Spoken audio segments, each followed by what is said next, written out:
Okay, you should have lowered your expectations. This is not going to be a cool video.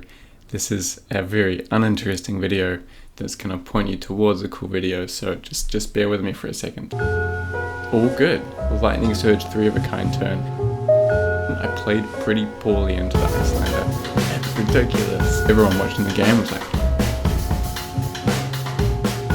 first time I've done that in my life. Kong Pummel, Final Crushes, Endless Winter, Oakenolds, no blocks, I'll just kill you. And I played really well in this game. Look, I have a lot to say about the final.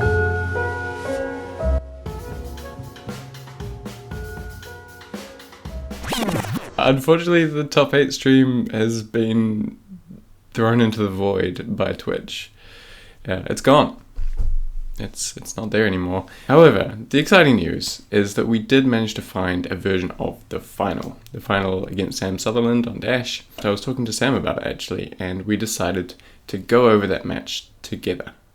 So if you're after some really wholesome flesh and blood brotherhood, then go over to Sam's channel. I'll put a link somewhere. It might be on the screen or something if I can figure out how to do that. We go through the game together, turn by turn, play by play.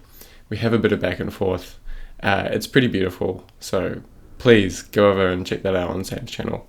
Okay, you might be able to tell by the light that I'm recording this after I recorded the intro. I've just talked about the Calling Auckland. You don't need to listen to it.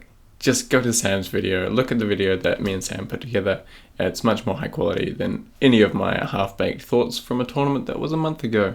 You can continue to watch my Calling recap if you like. There will be a little surprise at the end, but that's about it. Yeah, just go and watch Sam's video right now. So here we go, the speedrun of the Calling 2023 in Auckland. Round 1, Nick Pearce. Nick is famous for taking Young Prism to New Zealand Nationals, doing very well, and subsequently getting Young Heroes banned across all CC formats. Fortunately for me, he wasn't allowed to take Young Prism to the Calling, he was on Briar. All I can remember from that game is Nick whiffed an X=2 Sonata, like whiffed completely, didn't get any cards off of it. So yeah, all good.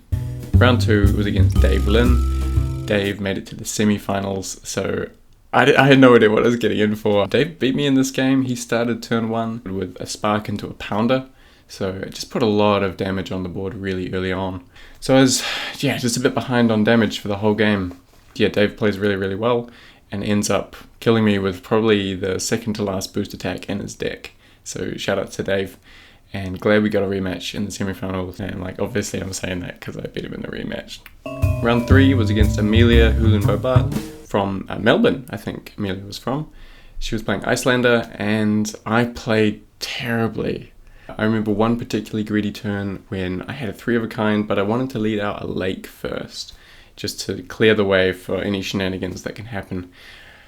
However, I completely miscalculated my pitch, and when I got a frostbite in return, I had to just delay the entire turn. I just had to set up for a larger next turn 3 of a kind. Ameila got me in kill range pretty quick, and I think she just didn't see the Emeritus Scolding. There were like 3 turns in a row where I'm like, I think she kills me here. I'm pretty sure she kills me here, and I was just like, I'm just going to shoot my arrows, she's probably just going to kill me. And it just never came, so I think I might have got lucky that she didn't find her Emeritus right at the end there. Round 4, Georgia Sumner. I played Georgia at New Zealand Nationals and she took me down, so I was keen for some revenge. Luckily, this game went pretty well for me. I saw 3 of a kinds very early, and I had this horrific Lightning Surge 3 of a kind turn where I put 5 attacks on the board.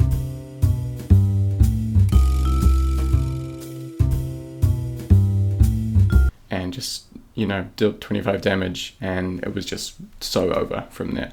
Lightning Surge. Hope you're bringing them to PT Baltimore, everyone. Round 5 was against Eugene C. Unfortunately, I can't see Eugene's name on fabtcg.com.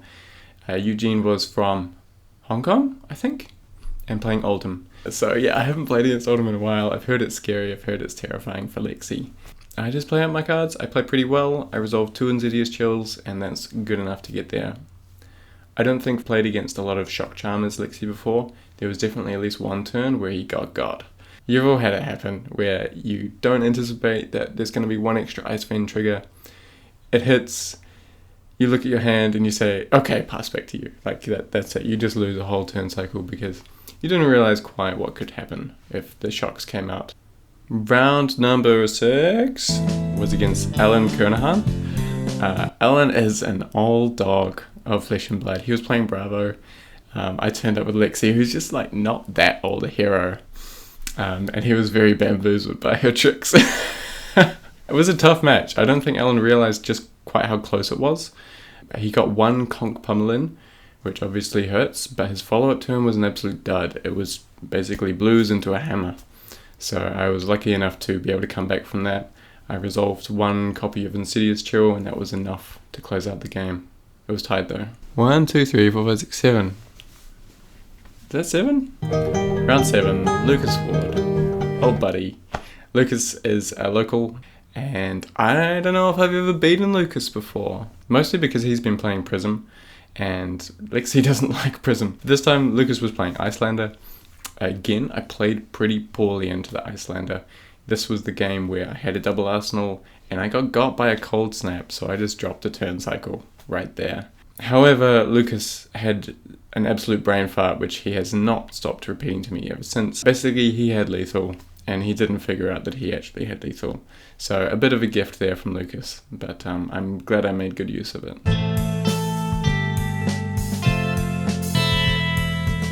So day 2, I am 6-1. It's ridiculous. I couldn't believe it. So I was chuffed to make day 2. All my friends were saying, Diggle, I think you just need 2 wins to make top 8. And I'm just like, that's not even on my radar right now. That's not a reality that I'm prepared to deal with. So I'm just going into day 2, wanting to play some games. I meet up early with my friend Will, and we run through some hands. I'm not even paying attention to what he's putting on the table. I'm just running through some hands, getting my muscle memory back, getting my head back in the game. Oh gosh, the names. I'm just gonna like do the Kiwi thing where I just slur all of the vowels. Round 8, Frank Karamaroudis. Frank was on Phi.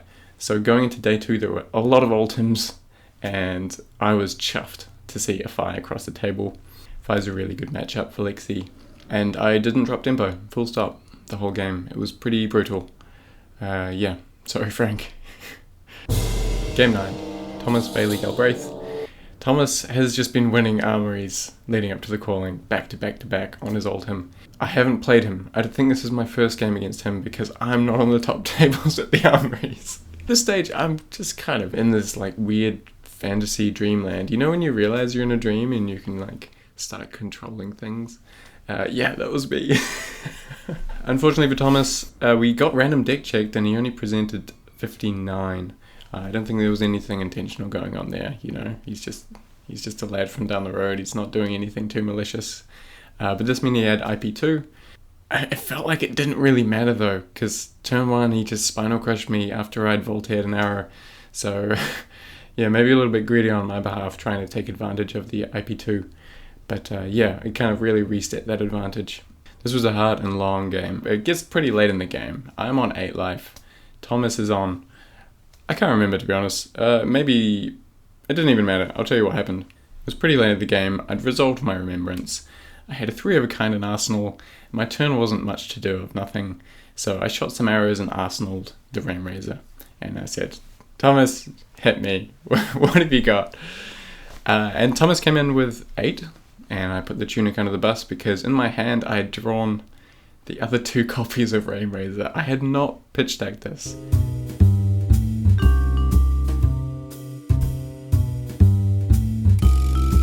And shot him for 30 damage. So, I mean, there were about 15 cards on the deck. I just shuffled after Remembrance. So this was just very, very lucky. I didn't know what to say. It was one of those cool moments where everyone watching the game was like, oh, was that just a triple Ram Razor 3 of a kind turn? Like, even if you plan these, you don't get them off. You're on such low life by the time that you need to hold that whole hand. And both of the copies of Ram Razors don't block, right? So you're probably just gonna die. But yeah, I mean, that was the first time I've done that in my life, so what a great place to rip that out. Game 10, Dennis Zhang. My run is over. I'm pretty sure my run is over. Dennis is a fairly experienced Ultimate player. Lovely chap. We shot right into it. This was the game where I used 2 copies of Rain Razors to force the drill shot on hit. It was pretty early on, so I think it added up across the whole game. This was weirdly comfortable. I think it was the drill shot hitting that made all the breakpoints leak a lot of damage through Shock Charmers. Shock Charmers is a good card. So I sat down for game 11 and I shake hands with the guy and I'm like, hey, I'm Diggle, and he's like, hi, my friends call me Michael. And I'm like, sweet. And I just get absolutely trounced. He's on Oldhim. It just really demonstrated what goes wrong in that matchup when it goes wrong. Kong Pummel, Final Crushes, Endless Winter, Oakenolds, just the whole thing, just an endless slew of it. So I didn't know much about Michael Feng at the time, but apparently he's quite good at Flesh and Blood.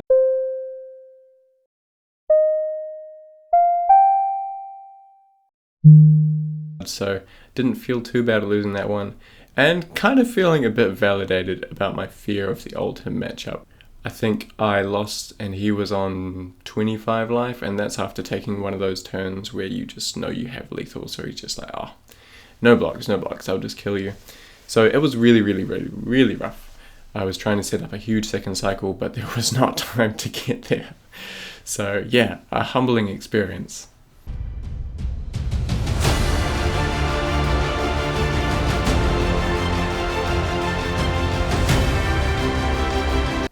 Quarterfinal is against Thomas again, and I can't believe it because I'm going to have to beat him again.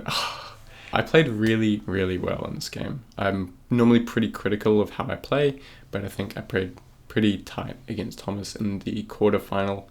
He made one critical misblock on a Bolton shot.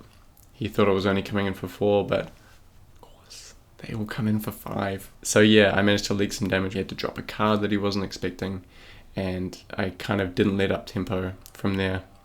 The game ended in a pretty cool fashion. I was on 14 life, Thomas was on 6, I think, and he comes at me with a Glacial, the big one, and is representing a pummel.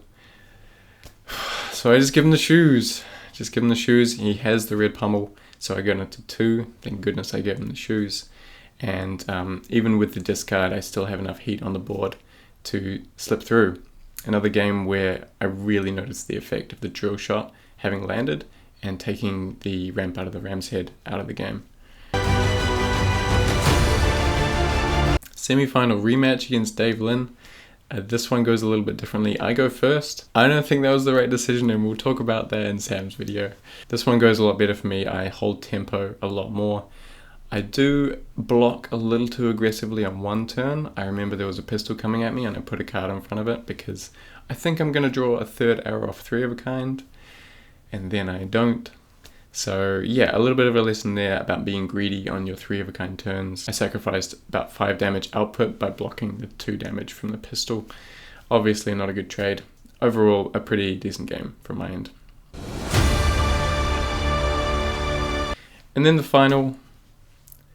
Look, I have a lot to say about the final, and who better to say it with than Sam Sutherland himself. Check out Sam's channel. There's going to be a link for a video somewhere. That's what you want to go and see, where we talk through every single turn in that game. What we're thinking, what we're not thinking, just our general feeling about going into that final, and what it meant to be in the final of the Calling. Would definitely recommend check that out. Check it out. What are you still doing here? Go and look at the video. Okay. We'll call that there. Well done if you made it this far. You can have a little spoiler thing. Red zipper hit, coming in for 9, go again. And this is for 5. And shooting the Ice Vein is only going to let him block it out. So assuming minimal to no destruction on this turn, it's much better to have the 0 to 60 in Arsenal. The Winter's Bite. Discard a pay one. 0 to 60 red for 4, boosting, no blocks. That's what we like to hear. And I'll play out Heckler Core. Very nice. It's pounding time. It is. I'll pitch another blue high-speed impact for another red high-speed impact. Arsenal pass. That turn, Diggle did something incredibly sneaky. Didn't seem to do that much. Sam's running a lot of blues. Yep, and you have 4 frostbites. I'll pay 5 and shoot. No way! I could get mega punished for this. Let's go. I really should have thought about this before I bought. Not lethal is what I'm hearing. Next. Block 3, take 1. Sure. Go to 1. See ya.